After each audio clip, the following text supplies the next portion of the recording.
The most important thing for shipping is to support the global trade, because that brings so much good to the whole world.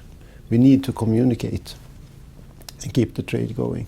Well, in terms of the risks to the shipping industry, clearly we have the macroeconomic factors in terms of global trade, but there's also the things that will affect shipping in particular. And to my mind, that's environmental pressures that perhaps the shipping industry finds it difficult to comply with. Or alternatively, if we hope it never happens, but if there's another major environmental problem caused by shipping, again, how does the industry react to it? Because it will be under huge pressure if that happens. There is an overcapacity of shipyards in the world, and in many occasions that is supported by governments to keep people employed and busy. The most important part for us to be successful is to have the right timing of our investments, to follow trends, to see what is happening in the world, and to do proper actions in relation to that. We need to adhere to new regulations and new legislation, but we also need to reduce our investments, and that brings new technologies into the picture. So it's an exciting future that we are getting into. I think the greatest catalyst for technology and technological development will undoubtedly be legislation. That creates the immediate challenge. Often the legislation comes from people that don't really understand technology, but they want to see a result. They want to see less environmental footprint, or they want to see cleaner seas. And the challenge for the industry is, how do we find the technology to make that work while remaining competitive? In 2030, the major source of fuel will still be oil. A ship typical life is over 20 years. A lot of the ships that have already been launched and are in service will continue to be in service in 2030. But we do see some changes, and we do see other fuels becoming more of a factor, such as gas, and maybe biofuels, and maybe even hydrogen. But in our mind, as we've seen in the past in the move from wind to coal and from coal to oil, it does not happen quickly because the assets stay around for quite a while. The most widely used fuel for shipping in 2030 will be heavy fuel oil. And as Tom said, the ships that are operated today will still be here in that time. But I certainly hope that the alternatives will come into the picture. We have our project with the methanol ferry that will be operated on methanol between Sweden and Germany. In the pipeline, we have also projects for electricity. We are looking into having batteries that are charged along the quayside, and then we will have a hybrid. So we are running with engines out at the sea, but without emissions in port and in the archipelago. I think the whole issue of emissions in the shipping industry is one that's causing a huge amount of debate at the moment. We can respond to that through alternative fuels that produce less CO2. We can have more efficient ships. But I think the vision of zero emissions by 2050, we simply have no concept of how we're going to get there yet. I think our first goal should be to try and cap our CO2 emissions over a shorter period of time, maybe by 2030. But along with many other industries, reducing emissions is going to be a real challenge. To reach the zero target, then we need to go into logistics. We need to have alternative fuels, but we also need to find ways to reduce the speed of ships. To have high-speed ships creates a lot of emissions. think there will be new ways to design ships. I think that we will see ships with less displacement. I think that we will see ships where there are new configurations. I think that we might not have a bridge like we have today.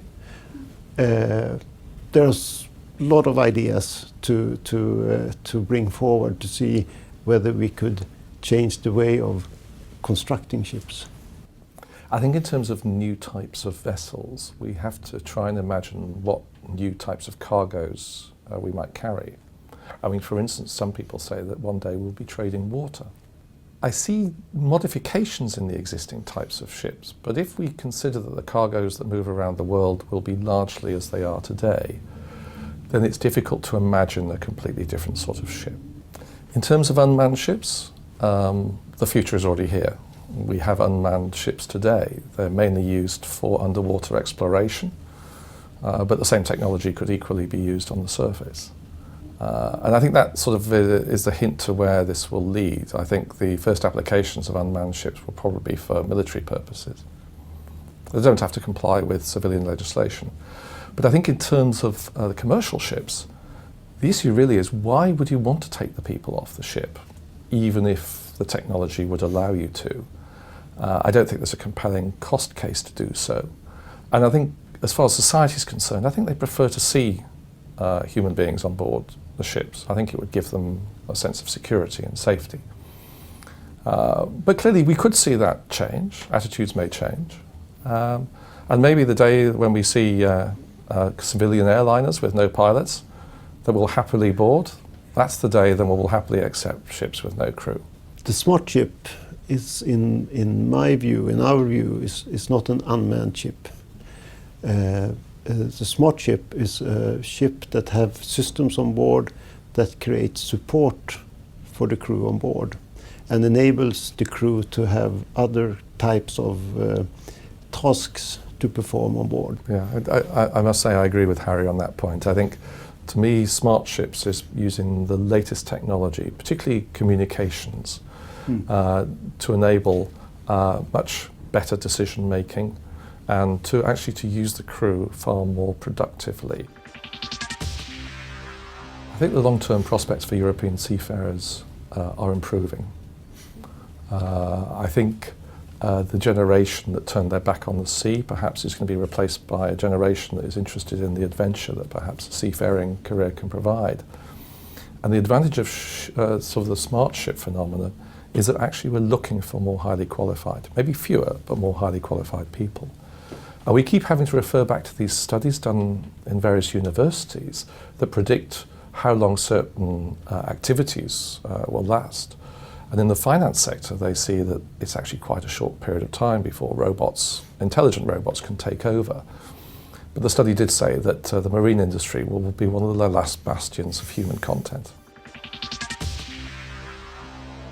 There's a huge commercial advantage to making ships bigger. It means that you get the scale benefit. But I think we've seen in various ship types that we have already possibly hit the maximum and come back. We've seen that in tankers. I think we've seen it in gas carriers. I think we may be seeing it in containers. When we ordered the seafarers, the industry was surprised because the 5,500 lane meters was never ever heard of at that time. But I think it was last year that we, for the first time, filled the vessel.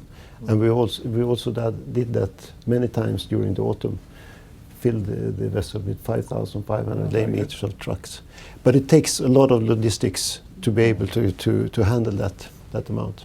In terms of vessel construction, I think people have always been looking for a substitute for steel. Everyone says, why do we have to carry around all this weight around the ocean? Why can't we carry more cargo? But we keep coming back to the fact that it is a resilient, a good material, and it will last for the sort of age that people want their ships to last for. Maybe with new technology, people will be happy for their ships to last 10 years instead of 20 years. But for the time being, all sorts of substitutes have been tried but we keep coming back to steel. We have tried. We have built the biggest ferries ever in aluminium, and it's costly. Well, I think it will take some time. When it comes to 3D printing machines, instead of having a spare parts store on board, I don't think that will happen. Reason is that the 3D printing machine needs to have materials on board in many different combinations. We have cast steel, we have stainless steel, we have bronze, we have, you know, plastic and so on and so forth. So instead of having spare part store, we need to have a material store, and so what's the purpose? And we shouldn't forget certification from classification societies for the spare parts that we need to have on board.